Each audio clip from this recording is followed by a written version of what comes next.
the strings louder.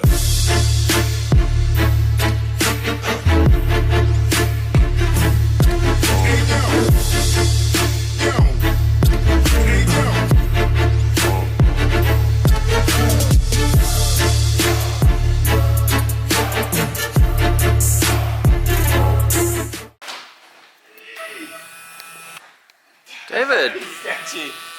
Sketchy. I heard it like creaking. I thought I saw it move. I felt like it almost bent that thing. I mean, that one's definitely lower than the other one now. David. All right, so we're just talking about hanging, how chimpanzees hang, and it's healthy for you. And yeah, if you watch Joe Rogan's podcast, then go and watch the one with Dan Bilzerian. They talk about how Joe Rogan talks about how he hangs every morning. And it feels good. Yeah. No, and I was telling him, like, I was like looking for something to hang on because like my back kind of felt weird, and like I feel like that, I always feel like I need to hang on something and like stretch it out, and I was just hanging on that, and then Dave almost broke it. So yeah, today was the first day I gave Dave and Ty both rips in the Supra. What do you guys think? You don't need an air filter, I guess. Yeah, the air filter was jiggling off it because I guess I forgot to tighten it. But Dave's tall enough. He was like looking, and he was like, "Hey, your air filter just fell off." And I was like, "Okay." So he pulled over, he stuck it back on, and we proceeded to do some rips. Yeah. Ty didn't want to go for a ride because it was dark. First thing this. And I then appreciate going for a rip. It's just there's so much to do still. but it rips. It does. It rips. But you know, don't even more tight. As if it was completely done. It was completely done, and you were like going to Mexico, doing like a full like 4th, 5th gear pull. I mean, We're in Mexico. that's possible. So, I guess David. It does rip. No, does it only 580? No, it's only 580. It's now. I mean, only 580. That's pulls and pulls and pulls and pulls. I mean, hopefully the FD feels like that on 580. Did you get your thing back together? No, I'm still waiting on bolts. The Chinese company, they were like, oh, well, we only have 100 millimeter. And I was like, well, I ordered 110. That's not going to work. So I ordered some stainless 110 millimeter studs and some titanium nuts. Oh, wow, dude. yeah. So check this out. So FD versus Supra. Look at this. Sponsored? You're right. Not sponsored. For sale on MotionAutoPerformance.com though. Oh, so Yeah, they are. yeah, they are. So we have all that stuff on the website. So if you guys haven't checked out the MotionAutoPerformance.com, we did add a bunch of things. We added some AEM gauges. I know I just added this sweet can gauge to here, but if you want to clutter your interior and put like 10 different gauges in there, you can. MotionAutoPerformance.com. But anyhow, I think David is, today's the day. We're going to go ahead and move this thing all the way to the back. He's going to extend that wiring harness so that way we can kind of button up the rear of the interior. The thing that's been kind of holding him up for a little while is these quarter windows. Obviously, they have those scratches in it from when I was talking about it before. I'll show you those in a minute. And then like the little trim pieces as well as the windows. So this is a JDM glass. It does have a little bit of a scratch in it. I ordered it from somebody. So I might rob the one out of this car. This mirror right here, when you're sitting in the car, since it is like a JDM, so like sitting here right now, I don't know, I'm trying to think. It just stock one on. It points at the quarter quite a bit, and that is fully maxed out. You can see the glasses like sticking out of the top right there. It didn't. People just put them on, and then yeah. So like because this is meant for a left-hand drive or a right-hand drive car, and obviously we're on the left-hand drive, so it's like peaked all the way out. That is a stock mirror over there.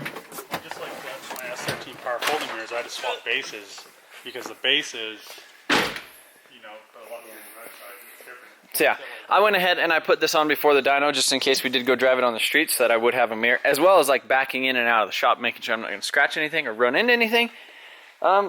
So I'm going to pull this thing off. I'm going to show you guys how ugly my quarter windows are and my solution. I think that I'm going to be able to figure that out.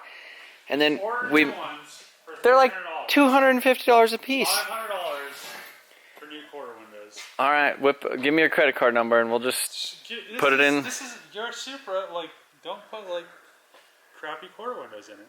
I'm going to fix them, and if I can't fix them, then we'll do that. But I have a solution. Dave's going to play with that stuff. I also got some seat rails.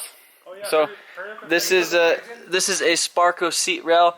This is a Bride. It has a slider on it, and this is a 240SX seat rail. So I'm going to pull that off of there, clean these guys up, have another one, and then hopefully mount those in there, see how that is. I'm stoked on that. How about the blue ones? I don't want to, those are ties. Those have been in the shop for like 5 years. The blue They've ones. been sitting there for. They've been you've had them for 8 years. Sitting there. 8 or 9 years. It's crazy. But I cleaned the engine bay a little bit. I used some red Loctite and I got this thing to stay in there. The catch can is it's doing exactly what it needs to do.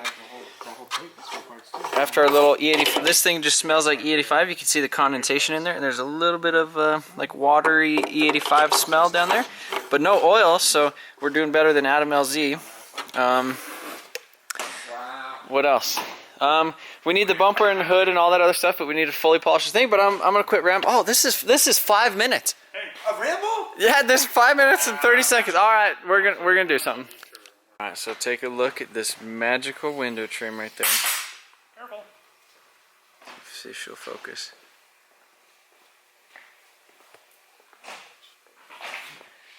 Yeah, look at that beautiful window trim right there. It's got some scratches and some scrapes and some bumps. So that is, I'm going to restore this because it's hardtop stuff and that's kind of hard to find and expensive. But I did get brand new window seals that go up into that. So those are brand new. And then the quarter windows are over here. They need a little bit of work. So you can see right there. See how that one's like cut off and kind of chipped? And then like somebody like was sanding the car. So yeah, these things need kind of a little restoration on them. Yeah, I don't know, kind of interesting. But see if we could get these fixed. If not, I'll just buy some ones. But yeah, you can see how that one's like scratched right there. But basically the plan is to I have this, I don't know, it's like a 2-part stuff. It's like flexible. This is what I'm going to use. This is some SEM multi-plastic repair. At DNS they basically had a big like spray out card of testing all of like the panel bond, and this one was like basically hard but not super hard. So look at this. Working time 7 minutes, sand time 15 minutes, top coat time 20 minutes. So I should be able to put this on these little edges right here, kind of fill in some of that stuff, sand it off. We'll do some test things, and we'll see how she goes.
So I got that little bit of stuff on there.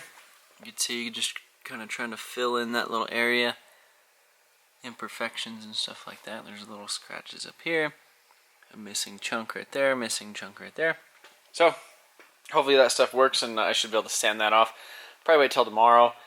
So I guess in the meantime I'm going to go ahead and try to mount this bride seat to this Sparco base. So I have passenger and driver. And I guess if I can't get these to work, then I'll just order some Sparco seats. There's some cheaper ones. I think they're only around $300 that I might order. But we're going to try that.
Alright guys, so last night I went ahead and I got the bride seat all mounted in here. Seems like it actually fits pretty decent. Doesn't look too crazy in there. You know, as far as like placement, and it seems like it's kind of a pain in the butt to get in and out right here because of that side bolster. But I mean, the steering wheel does go up a little bit, so this might not be like the official seat that stays in here forever. And I do have the matching passenger one and passenger bracket too, so I might end up ordering those other Sparcos. I think they're like RX 100s or something like that. They're about 300 and some bucks a piece, which is fairly cheap, you know, for like a seat like that, but they're a little bit less aggressive, I guess. Because these seats were initially supposed to go into my Datsun, and that was a plan for them. So that still might be a thing. David went ahead today and got this wiring harness pretty close to being fully relocated. You can see all the wires are now extended, so it's not sitting in there, so I could actually run a full speaker now. And they come over here, and basically we're going to go ahead and put on the stock little box thing and stick it right next here to the battery. That just makes sense, since I'm not going to be running a spare tire anyhow due to the battery. Put the other foam stuff in here, you know, maybe some tools and random stuff like that. Maybe make my own foam. Battery died, but yeah, maybe make my own foam things right here. But essentially have a full complete interior, and you know, actually having this thing look pretty legit. If you're wondering why I'm not running those stock seats right there, you can see how this one's all like tweaked and leaned back. This one's like tweaked and leaned back in weird spots, and the rear like motor going back and forth doesn't work. The stock seat right here for the rear, I did get like some enzyme cleaner, so we might try to play with that. But in here, I went ahead and I got the mirrors all sanded down. Those should be basically ready to spray. Didn't go super crazy or do like high build primer or anything like that. I sanded them pretty smooth. And then these little window trims. So I'm basically going to reduce some of that Raptor liner and spray this stuff because it kind of stays malleable. But you could see this was kind of the grinding action that took place on here that I fixed. This was the piece right here that was like missing the bottom. That was another little chunk that was missing. There's a little piece on here that was kind of missing, so I went ahead and filled that. Sanded all the stuff down, ready to go. So I'll have to do a final wipe, and then that will be ready to spray with the Raptor. And then I am going to be painting this the regular black color and clear coating over them. And so that way I could use these mirrors, just because those, I think we talked about the Ganador ones yesterday. So I'm going to go ahead and get started on that.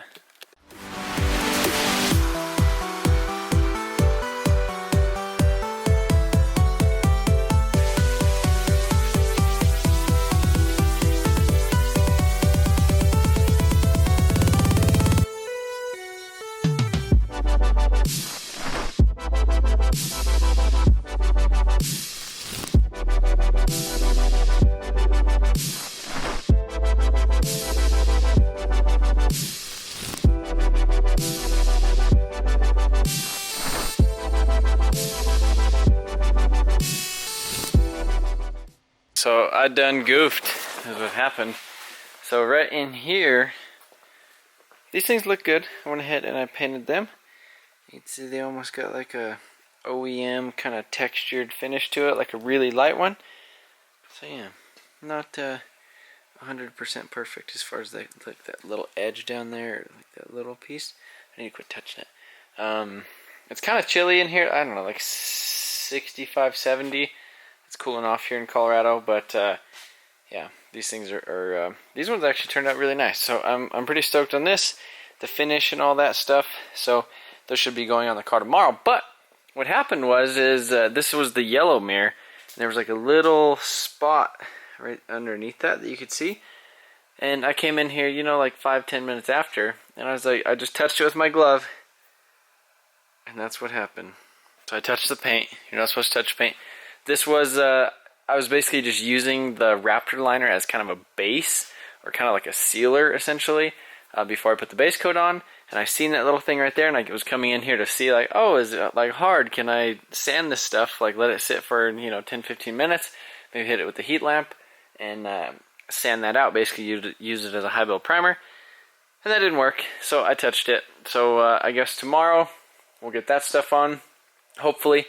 And then I could always put the mirrors on a little bit later, because we do have to end up doing like a little bit more buffing on the car. If you come over here and you start looking at it, you could kind of see she needs a little bit of buffing. It's obviously been handled a lot, but you can see right here, this one's not bad, and then you go right there and you're like, oh wow, that one's kind of grayish almost, just because it needs like its final polish on the rest of the car.